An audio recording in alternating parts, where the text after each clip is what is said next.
આપનું શું નામ છે બેન? અરુણાબેન. ક્યાંથી આવો? લંડન થી આવો. અને આ શું લઈ આવ્યા? સોનાની આંખ અને રૂપિયા 1 લાખ રૂપિયા.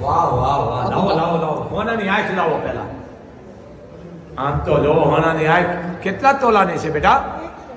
1 તોલાની. વાહ 1 તોલા સોનાની આંખ છે મોગલની. ખમાતા ને દીકરી લંડન થી ના આવો. ખમાતા ને બેટા. અને રૂપિયા 1 લાખ રૂપિયો. દીકરી તારે નણંદ કેટલી છે બેટા? નણંદ. અરે ખમા તને. પછી ભાણેજુ. અરે ખમા. 1 લાખ રૂપિયો ભાણેજુ, નણદું, ઘરવાળાની ફૂઈઓ ને આ આંખના રૂપિયા જે આવે બધાને બાટી દેજો. મોગલે તમારું છે ને 251 ગણી માનતા શીખાડી અને આ રૂપિયો અંબોરી મોગલ આપે. બોલ મોગલ માતની. સોનાની આંખ છે ને બેટા.